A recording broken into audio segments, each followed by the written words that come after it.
প্রিয় দর্শক বন্ধুরা, এই মুহূর্তের জন্য সকাল সকাল মাসের শুরুতেই জয়েনিং হবার আগেই মঞ্চের তরফ থেকে গুরুত্বপূর্ণ পদক্ষেপ। এই মুহূর্তে আপার প্রাইমারি থেকে কিছু বিষয় ব্রেকিং নিউজ, কার্যত ভালো সংবাদ কিন্তু উঠে আসছে। তাই আর্জেন্ট ভিত্তিতে এই ভিডিওটা আর্জেন্টলি আপনাদের জন্য ক্রিয়েট করতেই হচ্ছে। চাকরিপ্রার্থী বন্ধুরা অবশ্যই ভিডিওটিকে শেষ পর্যন্ত ওয়াচ করবেন। আপার প্রাইমারি থেকে জরুরি ইনফরমেশান থাকছে এবং চ্যানেলটিকে অতি অবশ্যই সাবস্ক্রাইব করে নিয়ে সঙ্গে থাকবেন। চলুন একদম কথাবার্তা না বাড়িয়ে মূল টপিকে ফোকাস করে সম্পূর্ণ বিষয়টিকে জেনে নিই। কার্যত চারিদিকে যে উথাল পাথাল পরিস্থিতি এবং তার মধ্যে যাবতীয় সমস্যা, সংশয়, দ্বন্দ্ব কাটিয়ে ম্যাট কেসের জাজমেন্ট প্রকাশিত হলো, তাকে কেন্দ্র করে চাকরি প্রার্থীদের মনে যেরকম উচ্ছ্বাস কাজ করছে, তেমনি কিছু বিষয় কিন্তু সংশয় কাজ করছে। কিছু ক্ষেত্রে তারা সন্দিহান হচ্ছেন, বিভিন্ন বিষয় জানতে চাইছেন। আবার অন্যদিকে যারা বঞ্চিত প্রার্থী তারা বিভিন্ন ধরনের পদক্ষেপ গ্রহণ করবেন, এরকমও কিন্তু বার্তা ভেরিফাইড গ্রুপগুলোতে উঠে আসছে। তো সেই নিরিখে দাঁড়িয়ে আরও একবার জয়েনিংয়ের ঠিক আগেই মঞ্চের তরফ থেকে, অর্থাৎ পশ্চিমবঙ্গ আপার প্রাইমারি চাকরিপ্রার্থী মঞ্চের তরফ থেকে দারুণ একটি পদক্ষেপ কিন্তু গ্রহণ করা হয়েছে।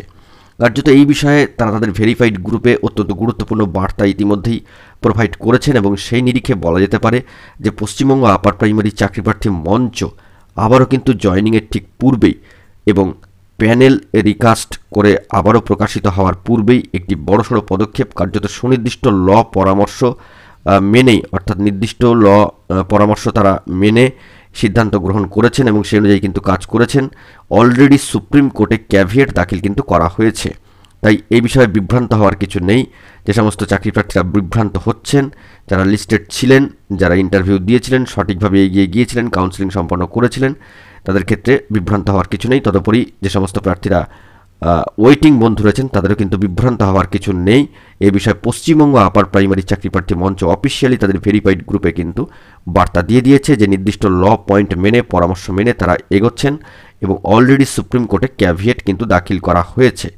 অর্থাৎ এক পক্ষই শুধুমাত্র বক্তব্য পেশ করবে, তাদের বক্তব্য অনুযায়ী রায়দান হবে। যদি সুপ্রিম কোর্টে এক্ষেত্রে কোনো কার্যক্রম শুরু হয়, সেটা কিন্তু হচ্ছে না। অর্থাৎ ক্যাভিয়েট দাখিল করা হয়েছে, মানে একটা মোটামুটি চিন্তার যে জায়গা ছিল সেটি কিন্তু দূর হয়েছে। তাই সকল যোগ্যবঞ্চিত প্রার্থীকে বিভ্রান্ত না হওয়ার জন্যই বলছেন, বিভ্রান্ত হলে কিন্তু মুশকিল। তো সেই দিক থেকে দাঁড়িয়ে দারুণ একটি ইনিশিয়েটিভ বা গুরুত্বপূর্ণ পদক্ষেপ পশ্চিমবঙ্গ আপার প্রাইমারি চাকরিপ্রার্থী মঞ্চের তরফ থেকে নেওয়া হলো। ওয়াকিবহল মহল সূত্রে মনে করা হচ্ছে অত্যন্ত ভালো এই সংবাদটি এবং অত্যন্ত গুরুত্বপূর্ণ একটি স্টেপ। এবার দেখার বিষয় যে কমিশন কত দ্রুত রিকাস্ট প্যানেল প্রকাশ করছে, কতটা গুরুত্ব দিয়ে এবং কতটা সমস্ত বিষয়কে মাথায় রেখে। মহামান্য কোর্টের কিন্তু নির্দেশ রয়েছে 28 তারিখের পরবর্তী আগামী 4 সপ্তাহের মধ্যে এই প্যানেল রিকাস্ট করে কিন্তু প্রকাশিত করতে হবে, কিছু প্রার্থীদের ইনক্লুশন করে। তো অবশ্যই এই বিষয়ে মঞ্চ অবজার্ভ করছে, তো তারাও কিন্তু এই বিষয়ে খোঁজখবর রাখছে। আপাতত এই গুরুত্বপূর্ণ পদক্ষেপের খবর উঠে আসলো মঞ্চের তরফ থেকে। তো দেখা যাক পরবর্তী ক্ষেত্রে কি খবর আপডেট উঠে আসে। এখন এটুকুই, সকলে ভালো থাকবেন, চ্যানেলটিকে সাবস্ক্রাইব করে সঙ্গে থাকবেন। ধন্যবাদ।